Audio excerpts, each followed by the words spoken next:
Boom. Josh, it's always so great that dancing we do as our intro music is I'm playing. telling you, Always just it's best livens me stuff. up and gets me ready to go. Hey, so my name is Judah Hoover. This guy right over here is Josh Weidman. We're both real estate investors. I am a realtor as well as being a real estate investor, and Josh is a hard money lender as well as being a real estate investor. So if you need a realtor, you need a hard money lender, we would love to talk to you. This is the Build and Grow with Real Estate show. We come at you once a week with news and or training that we think you need to know in the world of real estate. It's called the Build and Grow with Real Estate show because we think that real estate is a great way to not only build wealth, but also, are you trying to freak me out with the glasses, I'm dude? Like, totally, I mean, totally am. I know. I like my I know. train of thought.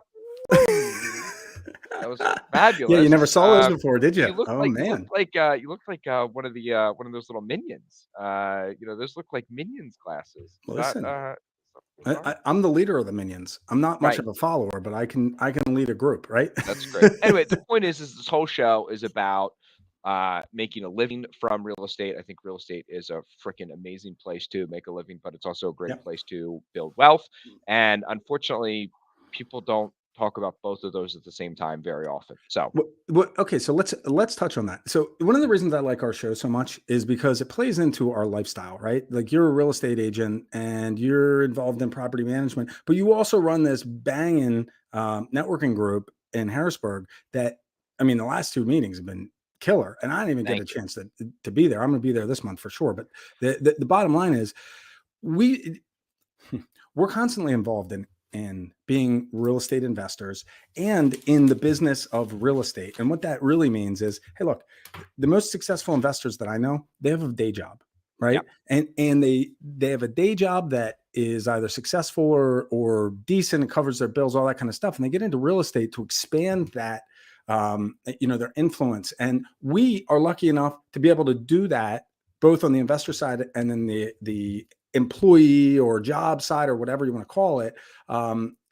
full time. It's fantastic. What I think is cool about this show. So right before we jumped on the air, and then yesterday we were talking about Bitcoin and cryptocurrency, and Right. it's interesting how many people involved in real estate, they get into real estate because it looks like this really cool way to make millions of dollars overnight, right? And that's never the truth. Nope. Just like cryptocurrency and everything else, there are people that make millions of dollars investing in real estate in a very short period of time. There are also plenty of people who lose money in real estate, just like cryptocurrency, right? But when you approach this business like a business, and it's cool how the different pieces of your life kind of play into each other, and you can feed off it. Anyway, I just I'm glad to be back here on the air. It's been a little bit of time off. We had some emergency issues, I guess, 2 weeks ago, and then last week, not much new news. So Right. anyway, we're I was back also in here. Nashville. I was also in Nashville last week at the Build to Rent Oh, I didn't know that. seminar. Dude, you It got into was Nashville. I saw you in Nashville. I didn't know you were down there. I thought you were just kicking back and listening to music and drinking some no, no, no, no, whiskey. no, no. It was good whiskey, bourbon specifically, and yeah, had a great time. But so what we're talking about today is I'm giving a speech tomorrow on Yeah. teaching a bunch of realtors how to wholesale on the MLS. I'm doing that to the Greater Harrisburg Association of Realtors, and so I wanted to present that content here. Also, this month at the Landlords and Investors Mastermind Group, we're having Eric from Honest Home Buyers or Honest Home Solutions or something like that. I forgot what his name is, what the company Wait, name is. are you talking about Uh, Eric Brewer? no, no, no, no, no. They're down I'm sorry, I put down you in on New the York. spot Yeah, and you don't yeah, have your no, no, notes in no, no, front of you. no. I'll It's all right. leave it Anyway, alone. Yeah. so they're going to be coming in as well. So Well, Eric is Integrity Home Buyers. This is Honest Home Solutions. okay. So anyway, Well, so they're going to be in talking about novation and wholesaling and things like that. And we want to talk today a little bit about how wholesaling you can wholesale on the using an agent. MLS Yeah, and using an agent. so Judah was telling me about this speech that he's doing tomorrow. And like as you're telling me, Judah, I was thinking to myself, you know what? This is a really nice topic. And then you sent me the speech to look over, and as I'm looking at it, I realized, you know what? if we come at this from a different angle, look, if we're talking to real estate agents, there's a lot of real estate agents that are probably watching the show or will watch it later, or, a wholesaler comes up to them and says, "Hey, listen, I'd like to list this property on the MLS." And they go, "Was it yours?" No. Well, I can't list it, right? I mean, Correct. 80, 90%.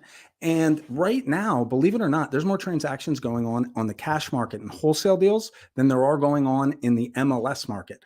And the weird thing about this whole mess is that the largest database of buyers, cash and finance buyers in any market, is on the MLS. Right. So, I thought this would be a great way to segue your speech tomorrow. And by the way, if you're an agent, you ought to show up tomorrow and listen to Judah. Yeah, it's at the Greater Harrisburg Association of Realtors tomorrow from 10 to noon. There'll be an attorney batting cleanup right after me, explaining all the things that I said wrong. So I'm very interested. This is the first time I'm delivering this content, so I'm very interested in feedback. And without any further ado, let's Let's uh, jump let's in. let's jump in. Right. So, okay. If you're watching this and you've never heard of wholesaling before, let's start with what the heck this thing is, right? Just to, like, if you're buying, I don't know, let's say you're selling t-shirts. You're not going to go to the manufacturer and say, "Hey, listen, I need 50,000 blue t-shirts and 30,000 red ones."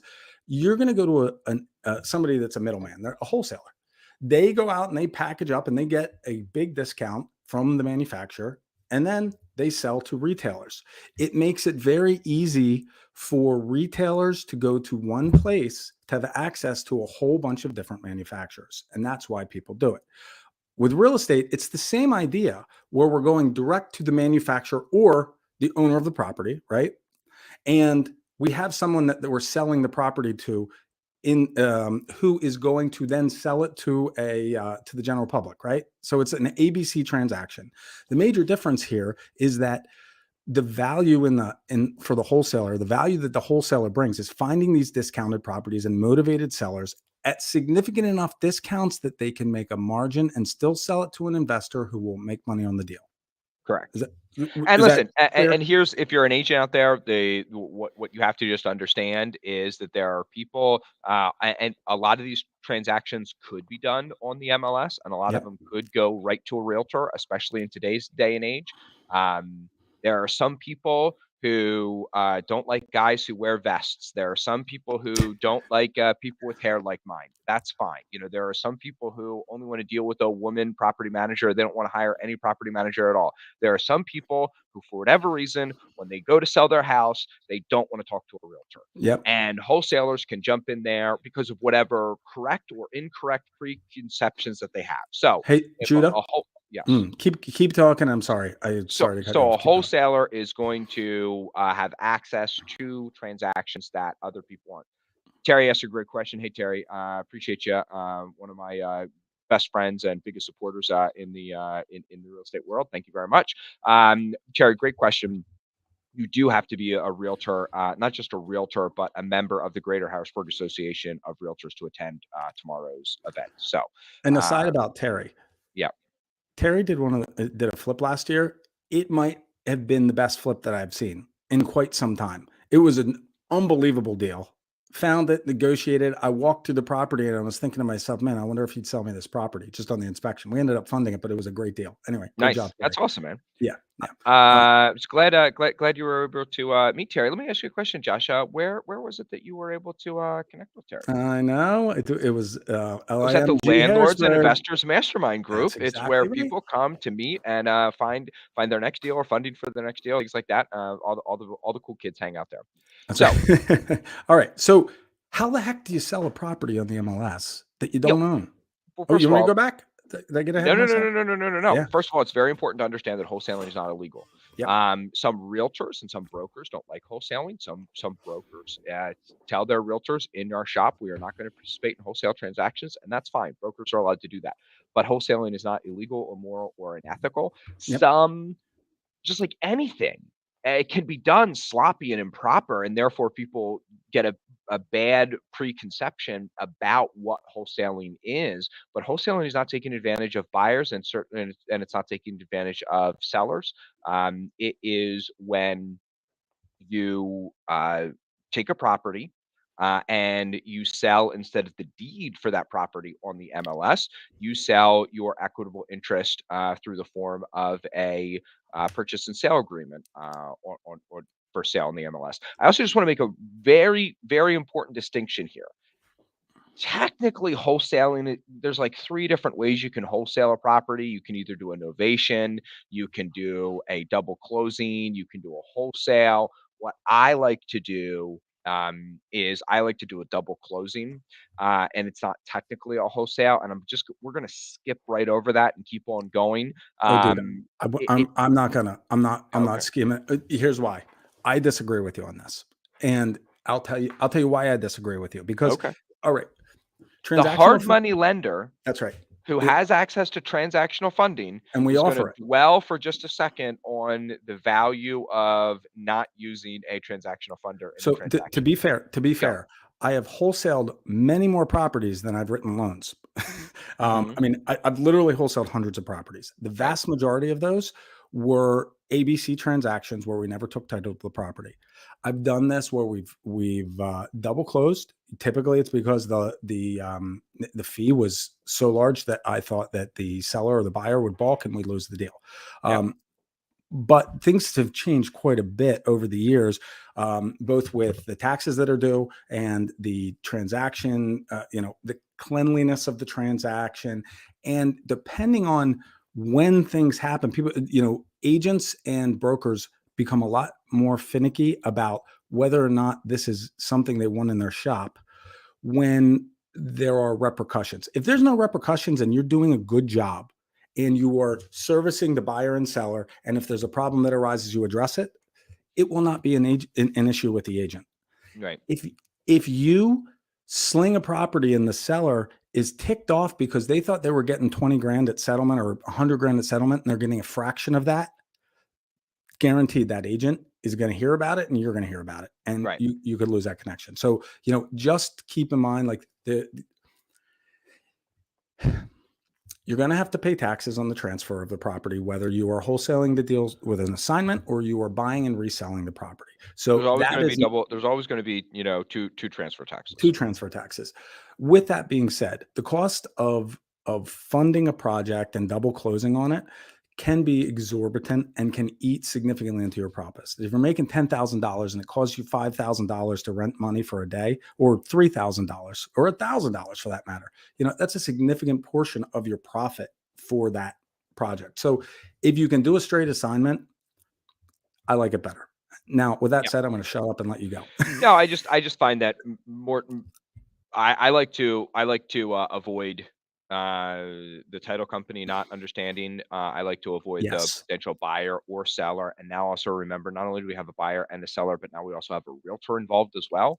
exactly. Exactly. So there's so many more parties that I like to tell my investor friends, hey guys, listen, I'll list this on the property for you. I'll explain to the investors that are looking to buy it that they need to use hard money or they need to use commercial financing or they need to use cash and I can also explain to them that the deeded owner of the property is not who they need to make the contract out to and why that is and everything. However, you just need to understand that the best way for you to do this is for you to take it down the day before. And I mean, like, Josh, you correct me The if I'm day of, wrong, but yeah. but there's Mhm. but there's people who you would not approve for a hard money loan because you just even though you mostly lend on the property, you also do lend on the person as well. Sure. However, that same person if they had a purchase agreement buying and a purchase agreement selling and it was the title company and you called the title company 2 days before closing and the title company said everything's ready, wire us the money and you wired them the money and everything went through boom boom boom and everything was okay. You would be more comfortable with that transaction than actually doing Well, doing a flip for some people. so it costs a lot less to borrow money for transactional funding. In fact, where we might require somebody to have skin in the game on a traditional loan with transactional funding, I'm not looking at your credit score. I'm not even looking at the value of the property. What I'm Right. looking at is is the seller's money at the title company. I'm sorry, is the Right. buyer's money at the title company? Have they signed all the documents? Yeah. So all we have to do is fund this deal to, to do transaction AB, fund transaction AB, and we get paid back. That's a Right. very low risk loan. And if you're going to do transactional funding on on a wholesale deal, it, it's very low risk. You're not going to have a lot of money out of pocket to be able to do this. That's it. Correct. Yeah. All right. Next Okay. slide. Yep. Let's do it. All right. So the rules. All right. I want to make a point here. You said something where you got to make sure that the agent understands this. You don't want to make it too complicated. Anytime you're working with an agent for the first time, it's going to be complicated. There's going to be Mhm. misunderstanding. There's going to be, well, I thought you were meant this and really meant that, right? I mean, it's different if it's a retail sale, but if it's a wholesale deal, you have to interview agents just like they're going to interview you. Do they want your listing? Do they want the commission on this thing or not? I think that's a good time to talk about commissions. And this actually is a great time to talk about commissions. How do you compensate the agents? Yeah. So when my investors call me, I only charge them $1,500 to $2,000 depending on the deal. If it's a Hmm. really big deal, and they're going to make a $50,000 fee, I say, hey guys, can I make closer to 3 or 4 or 5 on this one? Hmm. Still a discounted commission compared to what it would take if they were to list that on the MLS. So typically, what I do is I tell my investors, I'm looking to charge $1,500 to you for myself, and I'm looking to pay 2.5 to 3% to the agent that's going to find us and bring us a deal. Hmm. The reason investors come to me, the reason investors want to do this is because it's actually less time and the same amount of money or negligibly less money when you factor in all the time, effort, and energy that you're saving because you don't if you list your wholesales on the MLS, you don't have to maintain a buyer's list. You don't have to say, "Oh my goodness, I just got a property under contract. Now I I've got got to to get it type up out. an email and get it out. Now I Yeah. got to call my 5 or 10 hot, people. Now I got to set up, a thing, and now I've got to it's your job to sell that, and there's pressure to call people. When you list something on the MLS, you just sit back and you just wait. You're signing up every licensed realtor in the area to try and sell that property for you. On that note, if you're wholesaling, right, and that, let's say you contract a property for 30 grand, you could sell it for 50, right? And that you have three buyers at 50,000. Well, if you're only going to get 52 or 53,000 on the MLS, you're going to sell it to one of your buyers, right? Right, But here's what happens. We have a situation where the number of listings in this country is less than 5,000 listings per state. So right, you put a property on there, and now you don't just have 10 people bidding on it. Maybe you have two or three that will buy it at 50. But if you have another 20 investors that are looking at that property, and you already know you can get 50 for it, my gosh, you're going to end up with a bid up property. And that's the advantage of the MLS versus a buyer's list. Whether you have 10 people or 50,000 on the list, you're not going to have everybody that's looking on the MLS. right. That's the bottom line. And Yeah. it's not just that transaction. It just also removes your need from building your buyers list, putting Yeah. people on your buyers list. Is my buyers list stale? Who should I be taking off my buyers list? What content should I produce and send to my buyers list just so that they stay interested and relevant? Right. There's a whole lot of effort into cultivating and romancing a buyers list, and by using the MLS, you can eliminate all of that. So the other thing that you want to, just kind of figure out right away with the agent is, hey, look, I'm looking for this for earnest money deposit. This is my title company. Have you ever heard of them? Have you used them? And you just want to develop a relationship. Look, guys, I mean, I'm basically one of the few agents in central Pennsylvania who will do this, who isn't also a flipper. We've mentioned some people and earlier in the program, and we know people who are full-time flippers. They'll do this themselves, Hmm.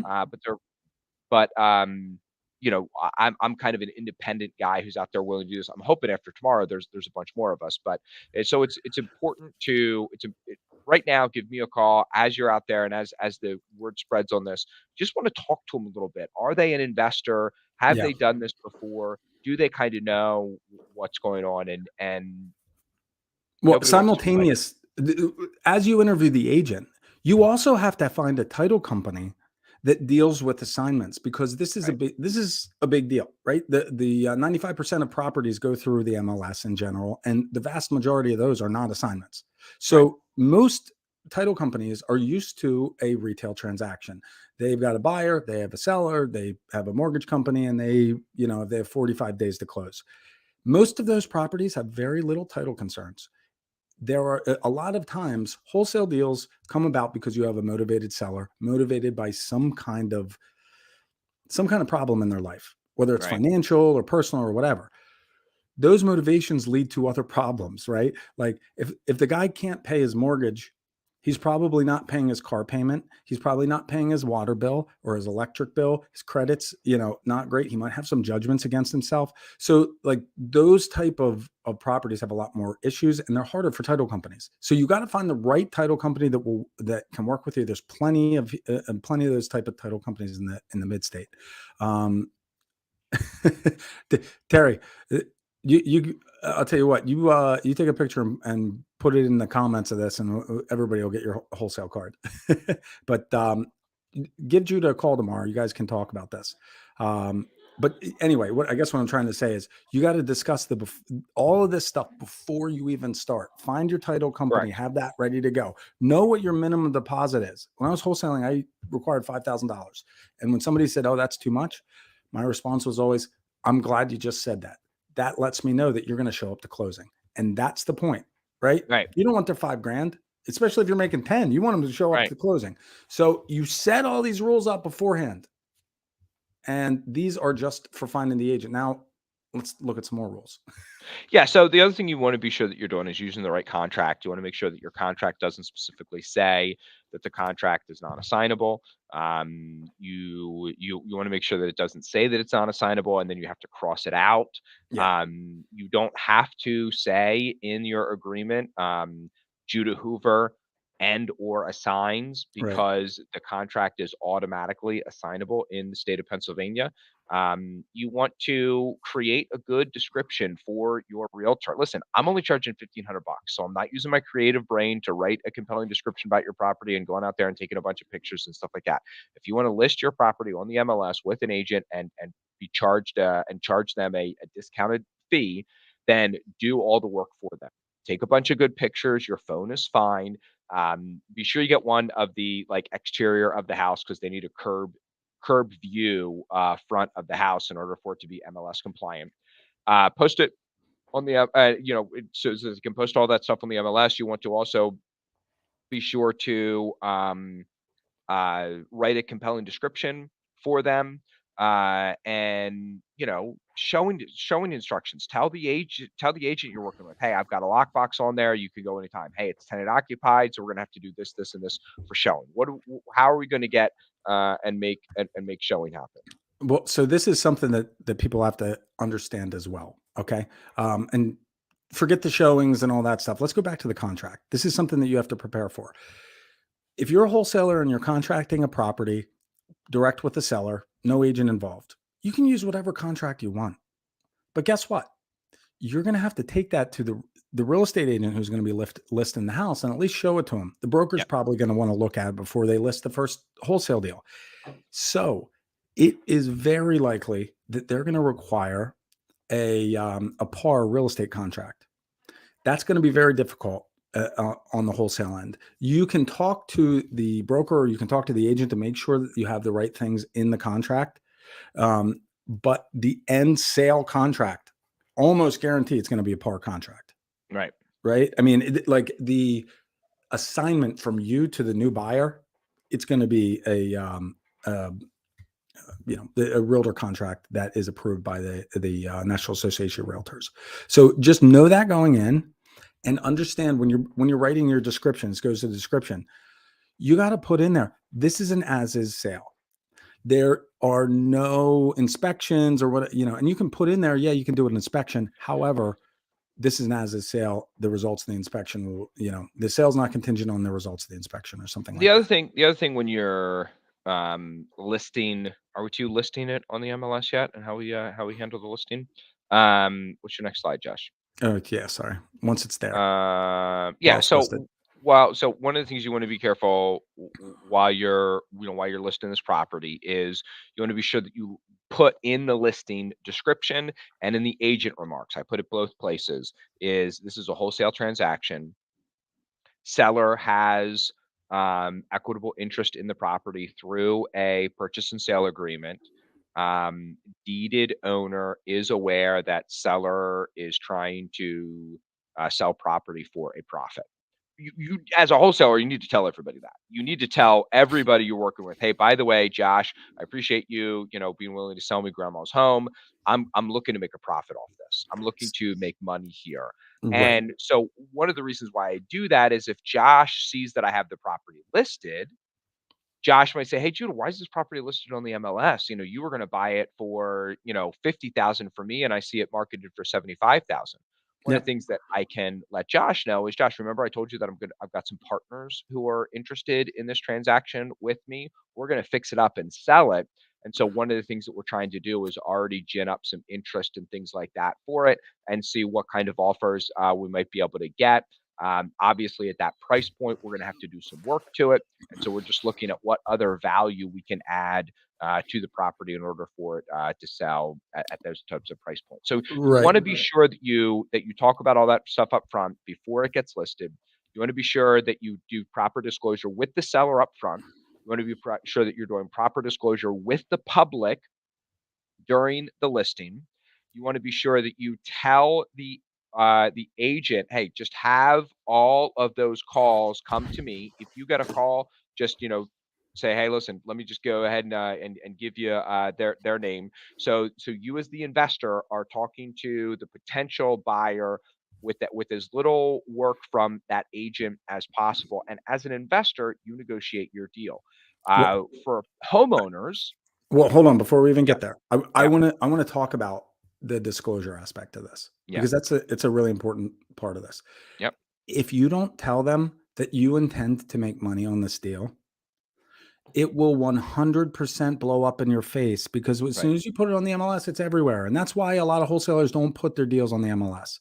Right. It's important that in your negotiation, you're saying to them, listen, guys, I intend to make money on this. I don't do this for free.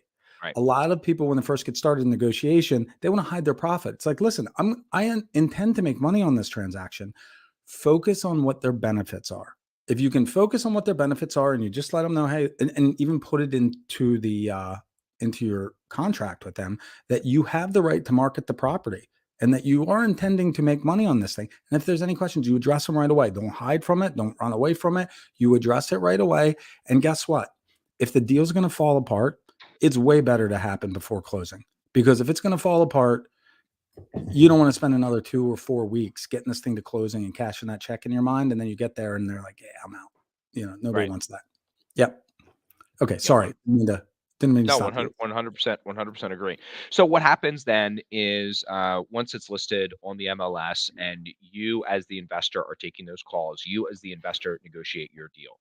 The reason two agents talk to each other, typically there's a buyer over here and a seller over here, and then there's the two agents talking on their behalf because these two people, they're not going to negotiate so well. You as an investor can negotiate your own deal on your own behalf because you are much more sophisticated than the average investor out there. So, or you're much more sophisticated than the average homeowner out there. So you negotiate your deal. Don't worry because there's no sense in working it out with your realtor because somebody's going to say to you, "Hey, what if we offer 5,000? Can we close sooner or later because of Right. that? What if we put this as a down payment, but we close then?" Like purchase price, earnest money, turn time on close, like those things are going to affect each other and oftentimes they're figured out on the fly, and Yep. it's just much easier to get a verbal understanding of that with the agent and say, great, if you write that up and submit it to my agent as we just discussed, and they send it over to me, I will sign that deal. Yeah. And And and that's how most realtors talk with each other anyway. They kind of come up with a verbal understanding of what's gonna work, and then they write it up and they submit it. one of the major reasons that you want the wholesaler to show the property is that they already have a relationship with the seller. Right, They've already dealt with buyers. And right, so they can talk to these people, tell them what's going on, set the expectation for the buyer when they walk in the house, set the expectation for the seller when you walk through the house, and hopefully negotiate a walkthrough where there's nobody there. Right. But correct. but the idea is they have the deal. They know what this takes and how to get it there. And it's different. It's a different process than when you're yeah, but it's a different process than when you are, it's a straight up retail sale, right? Right. And we're Okay, when we're working with homeowners. exactly. So let's look at the next one here. All right, closing prep. This is a big one. Yeah, so you just need to make sure that you're keeping everybody informed throughout the transaction. You There we as the go. realtor, or you as the investor. You call the seller, call the buyer, call the buyer's agent. Show up, be nice and polite, and get paid. Whether no matter what happens, closing should be pretty low stress for everybody involved. I've been Yep. in several where unfortunately they're not. And mostly it was because expectations were not met. I've been there where people took things that they were, where the seller took things that the buyer was hoping was going to be left behind, or where they didn't clean out enough. And so there's a number of different things that sometimes need to be handled and addressed right there at the table. These have a much, much, much higher incidence of closings being not tensious, not difficult, but sometimes there's stuff to negotiate even right there at the settlement table. Yep. In fact, more frequently than not, there are things that come up at the settlement table that just need to be worked out, and you just as an agent, as an investor, you just need to I listen, I have 4 kids and I teach them all in a pressure situation, what are the 3 things we do? We remain calm, Yep. we control our emotions, we make good choices. If you just remember those things, you remain calm, you control your emotions, you make good choices. At the settlement table, you can solve whatever problems come up and look for win-win-win solutions. And the- I love doing these because for me, it's a way for me to get involved in more transactions. I'm always looking Mhm. to do as many transactions as possible. And I basically make $500 an hour for it. The hourly rate I get paid as an agent is just ridiculous. I get paid 1,500 bucks. So, it's about an hour to get it on the MLS, about an hour somewhere in between there with paperwork and negotiation and stuff like that, and an hour at the end, attending settlement and closing and things like that, and some cleanup paperwork on the end. So, That's um, awesome. yeah, so for about 3 or 4 hours, I get a check for 1,500 bucks. I'll do that 10 times a month. And as a So, wholesaler, imagine if you're doing. I mean, what's the average wholesaler doing? Closing a deal 3 or 4 times a year. yeah. Okay. I mean, that's fun. You're making some money doing that. Let's But say you're you're not making. but if you're only if you're not doing 10, 10, 15, 20, 30 deals, a year, you probably don't have the level of sophistication that using an agent will help You streamline know, a whole lot of stuff, and I and get that. also, even if you're like, my buddy Chris uses me for all his, stuff, and we do 2 or 3 of these a month, and I, he understands the value of using Judah Hoover as opposed to putting it out there on the MLS. Yeah, but you misunderstand where Or I'm going with put this. using Judah You're Hoover missing instead where of. I'm going with this. Yeah, Here's what I'm trying to say. Let's say you're only doing 4 transactions a year and you make $10,000 on each of them by doing it yourself. So that's 40 grand. If you can increase the spread on those 4 by just $5,000, right, pay you 1,500. I mean, that's an extra 12, that's $14,000 a year. Not huge. It's not right, huge. It's not going to change your life, but guess what? It's going to pay your taxes. So you get to keep those 40, that 40 grand instead of paying right, taxes on it. Right. I right, mean, it's exactly, going to increase your margins. And there will be times when your buyer's list says you can make 5 grand on this deal and the MLS says you can make 50. right, It's absolutely true. Yeah, Um, you will always in this day and age, and I think forever into the future, the way to sell wholesales is on the MLS, not with the buyer's list. yeah, I see more and more people moving away from buyer's lists, more and more people. I just think that that is, and so you it's might as different. well be on the front end of that as opposed to the tail end of that. And it's a transition. It's a transition in the industry, and it's kind of cool. I think it's a good thing. But Yes. anyway, that's it for today. We're we're coming to the end of the hour or half hour, and we're already past it. But listen, I want to thanks everybody for joining us today. I want to ask you if you're still on here and you enjoyed what we were talking about, and you think that others would enjoy it. Please give us a like and share with your group. Otherwise, hey, we're going to be back here next week. We're going to have a nice new topic to talk about. And if you want to join Judah tomorrow, Judah, where do they find you? Greater Harrisburg Association of Realtors. If you're a member, you've gotten lots of information. And you can also check us out at the Landlords and Investors Mastermind Group. We're on Meetup the fourth Thursday of every month. And this month, we are talking about wholesales. That's right. It's awesome. If you're looking for a hard money loan, give me a ring, 717-213-8488. If you need property management or you need to list a property at Home 365 with Judah, touch base. We would love to hear from you. All right. We'll be back next week. Until then, guys, go make some money and we'll talk to you soon. Thanks, See guys. everybody. See ya.